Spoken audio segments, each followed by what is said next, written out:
क्योंकि जब आप किसी बेईमान करप्ट गलत शख्स पर हाथ डालने की कोशिश करते हैं और आपके स्याह कारनामे भी वो जानता हो तो फिर लाजम है कि वो आपके स्याह कारनामों को भी लोगों के सामने लाने की कोशिश करेगा। रहमान रहीम, अस्सलाम वालेकुम। उम्मीद करता हूँ अल्लाह के फजल करम से आप सब खैरियत से होंगे। एक शख्स करप्ट हो वो कभी भी दूसरे करप्ट शख्स पर हाथ नहीं डाल सकता।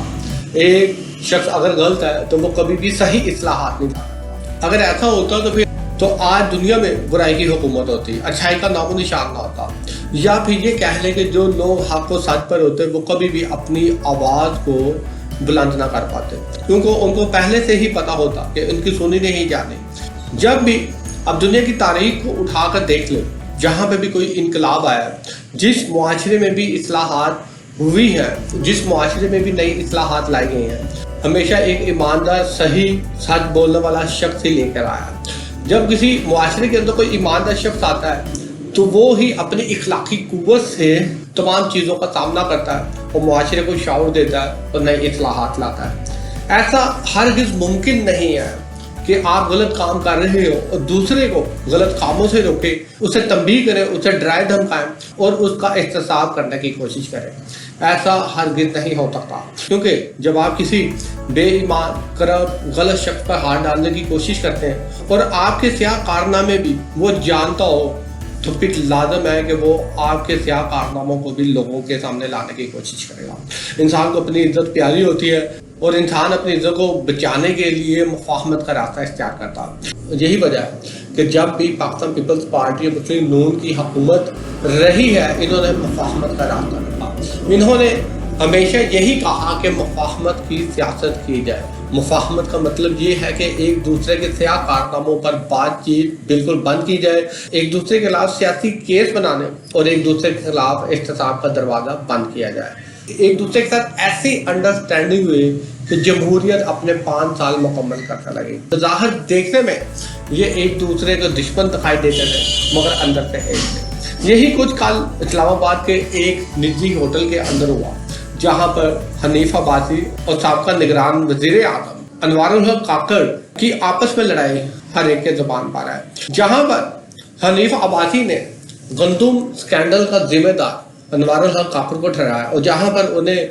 ये कहा कि तुम्हारा एहतसाब होना चाहिए, ये सब लोग चोर हैं, तो वहाँ पर अनवारुल हक काकड़ साहब भी खामोश ना रहे थे। फौरन उनकी दुखती रग पर हाथ रखते हुए कहा कि आप लोग भी फॉर्म 47 पर जीते हैं, सीधा सीधा कि आप अवामी मैंडेट से नहीं आए, आप लोग तो खुद अवामी मैंडेट को चोरी करके आए हैं, तो ये कैसे मुमकिन है कि आप मेरे ऊपर हाथ डालेंगे? अगर आप मेरे खिलाफ एहतसाब करेंगे या अगर आप मुझे चोर कहेंगे तो बदले में मैं आपके वो सारे भेद खोलूंगा जो पिछले 2 सालों में रजीम चेंज के बाद आपने किया है।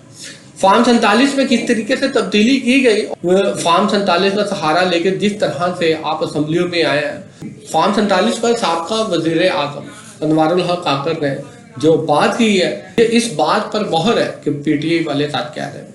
वो लोग तो पहले ही कह रहे हैं कि मुस्लिम लीग नून ने अवामी मैंडेट को चोरी किया है। वो लोग तो पहले ही कह रहे हैं कि फॉर्म 45 को अवाम से छुपाया गया और 47 में धांधली की गई है। दो गलत बंदों की लड़ाई में हमेशा सही बंदे का ही फायदा होता है। आप देखें जिस तरह से हनीफ अब्बासी अनवारुल हक काकड़ की आपस में लड़ाई हुई है और आपस की लड़ाई में दोनों ने जिस तरह से एक दूसरे की दुखती रग पर हाथ रखा, एक दूसरे के भेद खोले, है तो दोनों ही कसूरवार, मगर इससे फायदा किसको है? इसको फायदा सिर्फ अवाम को या इनकी हरीफ सियासी जमात पीटीआई को है, क्योंकि वो तमाम बातें जो पीटीआई कर रही है इस पर मोहर अनवारुल हक काकड़ ने लगा दी है। निगरान वज़ीर आज़म अनवारुल हक काकड़ के बारे में पहले ही ये बात आम थी कि इसे लाया गया है, ये शख्स खुद कुछ भी नहीं कर सकता है, इसको बस जो चीज़ थपा दी जाती है पढ़ने के लिए वो पढ़ देता है, जो फाइल दे दी जाती है उस पर दस्तखत कर देते हैं। बल्कि यहाँ तक कह दिया गया कि इस शख्स में सबसे बड़ी सलाहियत वो सिर्फ ये है